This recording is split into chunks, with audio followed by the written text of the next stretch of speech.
Hola a todos, bienvenidos a este canal una vez más, bienvenidos a este video. Espero que estén muy bien, pero les advierto que pronto pueden dejar de estarlo, porque hoy les vengo a hablar de uno de los libros más perturbadores que recuerdo haber leído.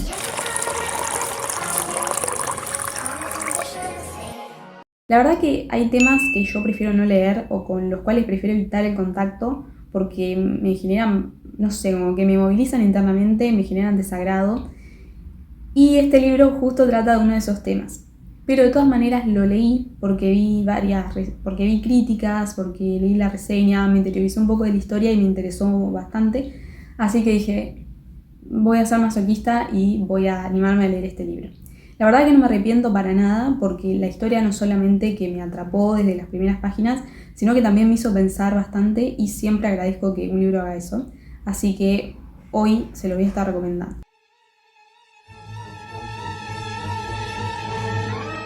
Estoy hablando de Cadáver Exquisito de Agustina Basterrica, que fue publicado en el 2017 y si no me equivoco, o por lo menos por lo que pude encontrar, es el primer libro que publicó esta autora, que es de Argentina, y lo publicó en el contexto del premio Clarín Novela, que dicho sea de paso ganó el premio, por eso lo tenemos hoy publicado. Esta autora cuenta con otros dos libros que yo haya podido encontrar. Uno es bastante nuevo, se publicó a fines del año pasado y se llama Las Indignas, y el otro, de un momento que lo busco, el otro se llama 19 guerras y un pájaro oscuro, que no sé bien el año, pero seguramente le voy a estar dejando los datos. Hablando de eso, bueno, como podrán ver no tengo el libro en físico, les pido disculpas por eso, pero lo leí ya el año pasado y lo pedí prestado en una biblioteca, así que hace bastante que lo devolví y por eso no lo tengo. Como les dije hace un rato, este libro, más allá de la literatura, me hizo pensar bastante y eso creo que se debe a que, por lo menos yo lo sentí de esta manera, más allá de la parte fantasiosa o la parte de ciencia ficción en realidad, este libro hace una crítica social bastante fuerte que, si bien retrata situaciones que no se replican en la vida real, obviamente, sí es una especie de metáfora o de alegoría de cómo nos tratamos las personas muchas veces, y yo creo que cualquiera que lo lea va a poder sentirse identificado o va a poder decir, ok, esto sí podría pasar en la vida real, no a este nivel y no en esta, o sea, no de una manera tan grave ni drástica, pero sí es cierto que el libro refleja bastante cómo los humanos nos tratamos.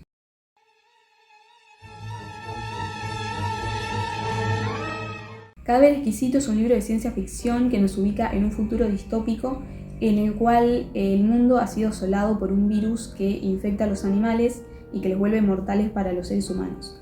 Por ende, se han tomado diversas medidas para que ningún ser humano vuelva a estar en contacto con ningún animal.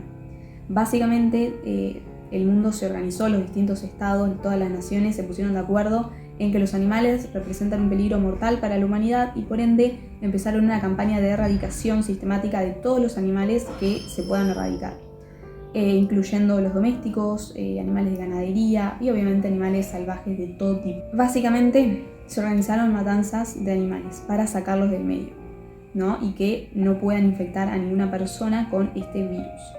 Ahora, a raíz de esto, claramente la humanidad ya no puede seguir con ciertos hábitos de consumo como los que hoy en día todos tenemos y la premisa del libro es qué pasa cuando el ser humano ya no puede consumir animales tanto para diversión, entiéndase cacería, como alimentación, carne, lácteos, huevos, etc.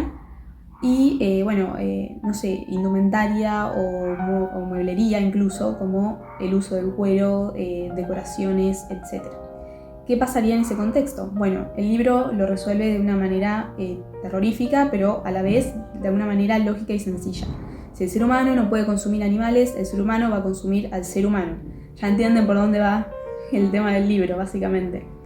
Sí, Cadáver Exquisito nos presenta una sociedad caníbal, en la que hay dos tipos de seres humanos, los consumidores y los consumidos. Entonces, en el libro nos explican que después de que estallara este virus y después del caos y de la desesperación y de las matanzas, etc., empezaron en distintas partes del mundo a ocurrir hechos bastante perturbadores, sospechosos, y básicamente, por ejemplo, grupos de inmigrantes o personas indigentes empezaron a desaparecer y resulta que se descubrió que vecinos, pequeños grupos se organizaban para buscar a los grupos que les dije recién, inmigrantes, indigentes, básicamente personas que uno podría pensar que están un poco marginadas de la sociedad.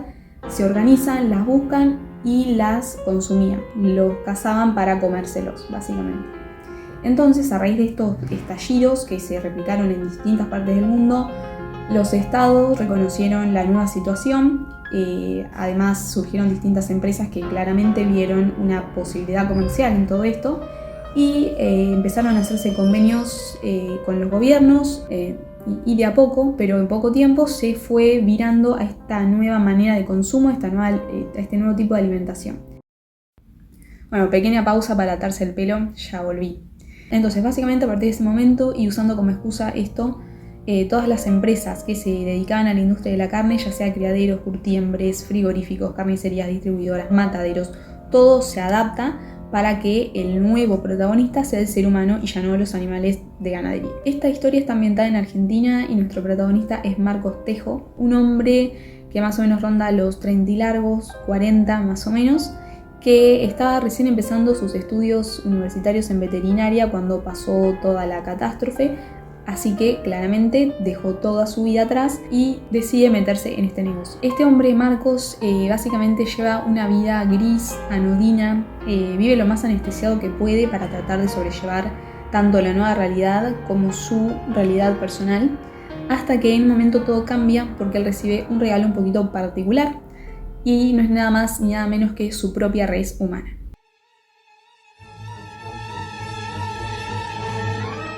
Bueno, esa sería la reseña de este libro, básicamente, y ahora pasemos un poco a hablar de la escritura. La verdad que Agustina Basterrica se las ingenió para tratar un tema bastante complejo y que podría ser muy extenso, de forma escueta, clara, concisa. El libro es muy corto, la verdad, tiene alrededor de 200 páginas, más o menos, 200 y algo. Se lee en un abrir y cerrar de ojos, se pasa muy rápido.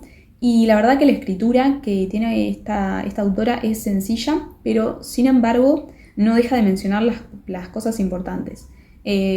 Podría decir, ella no se enrosca en usar palabras raras, ni en descripciones exageradamente largas, ni en ambientaciones tampoco demasiado complejas, pero en pocas palabras ella describe los lugares y describe la situación y genera una sensación tan sombría, tan desagradable, tan oscura, pero a la vez pegajosa, como que se te queda pegada esa sensación desagradable de decadencia, de oscuridad, de ruina que está por todo el libro básicamente.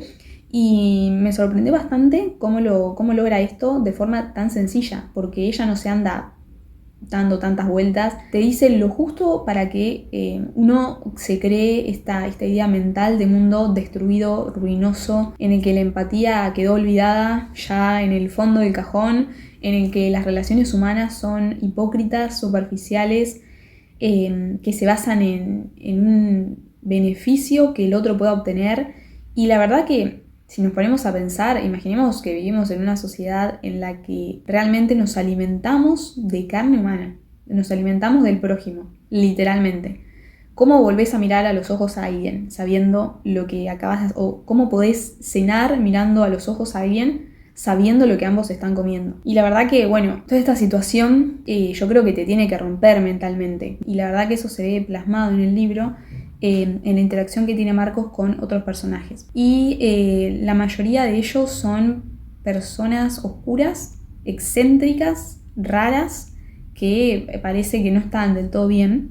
Y bueno, en la historia nos muestra cómo Marcos se va relacionando con estos seres, con estos personajes, y se muestra que hay una relación totalmente superficial, con mucha distancia entre unos y otros. No se generan vínculos demasiado fuertes ni profundos con nadie. Marcos es una persona además solitaria que está lidiando con distintas cosas en su vida, que no tiene vínculos fuertes con demasiados seres humanos y que se aleja bastante de todos. Y es un personaje que no termino de encasillar porque Marcos no es un héroe, tampoco es un villano como un villano típico que uno podría leer. Marcos es un mediocre, creo que esa es la palabra para definirlo.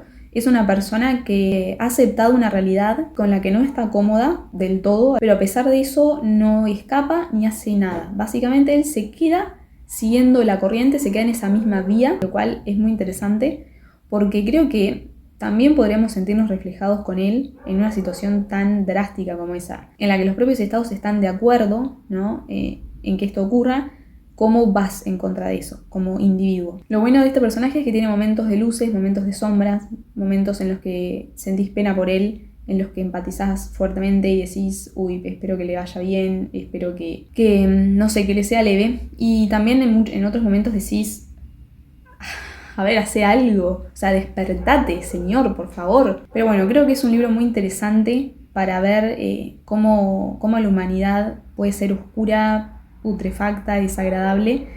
Es muy interesante leer a los otros personajes también, a la hermana de Marcos, por ejemplo, y a los demás personajes que van apareciendo en el circuito de la industria cárnica, básicamente. Está muy interesante ver cómo actúan, ver cómo piensan, cómo hablan. Y bueno, la tensa calma de la vida de nuestro no tan querido Marcos se rompe y vemos un cambio. El Marcos del principio con el Marcos del final del libro, que si quieren saber cómo es, les recomiendo que lo lean. Técnicamente acá se terminaría el video, pero me gustaría hacer una última parte, que es un pequeño análisis de lo que me pasó a mí con este libro o de algunos pensamientos que se me cruzaron. Si quieren lo pueden ver, si no, con esto ya estaría la reseña del libro. Así que muchas gracias.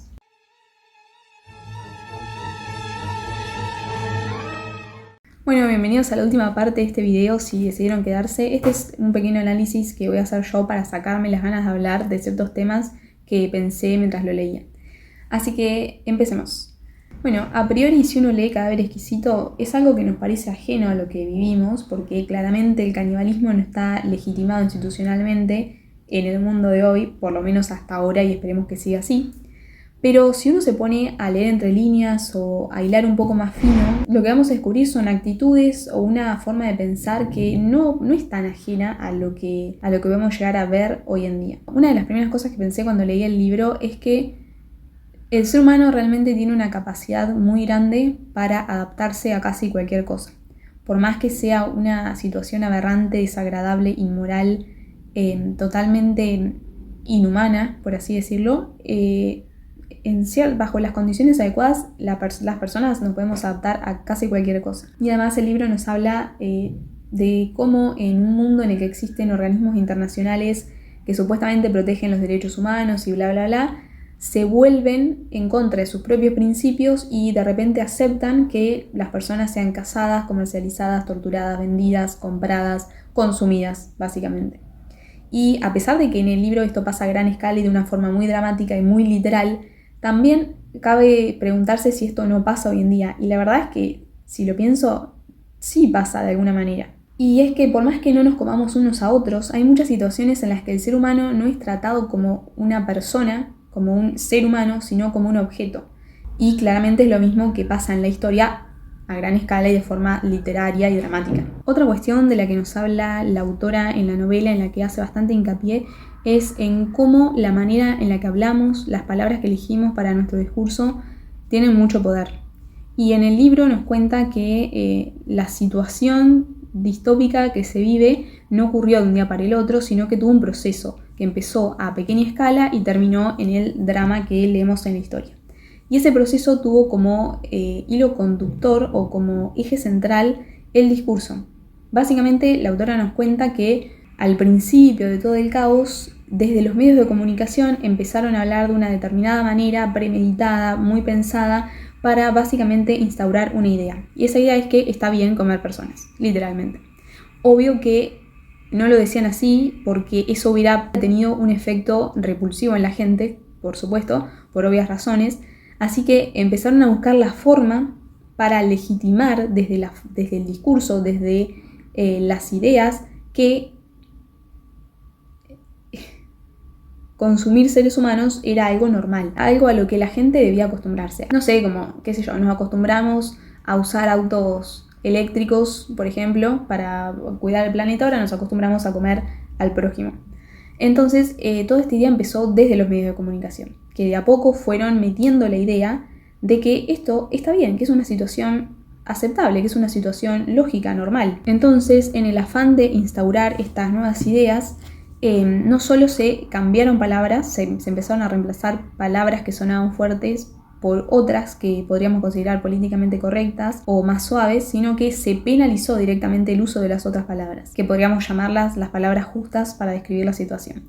Entonces, literalmente lo que se cuenta en la historia es que hay una lista de palabras que se penalizó y que no podían usarse, por ejemplo, en los medios de comunicación o redes sociales o en instituciones de distinto tipo. Estas palabras fueron canibalismo, carne humana, asesinato, etc. Entonces, la premisa es esta. Si se controla lo que se dice, se controla la opinión pública y así a la larga se puede controlar lo que la sociedad misma piensa, la cual empieza a aceptar situaciones que en un primer momento parecerían inaceptables porque ve que desde los centros de poder empiezan a avalar esas situaciones. Por ejemplo, si los gobiernos, los medios de comunicación empiezan a aceptar la situación, por ejemplo, que se vive en el libro, si de repente surgen distintas empresas que se dedican a la venta y a la comercialización de seres humanos y se empieza a hablar cada vez más sobre este asunto con palabras suaves y cuidadas, pero se empieza a hablar cada vez más sobre esto, la gente empieza a tener cierta resistencia a lo que está pasando y cada vez acepta más la situación, porque dice, ok, bueno, si se habla desde los centros de poder, bueno, ya está, supongo que tan malo no será.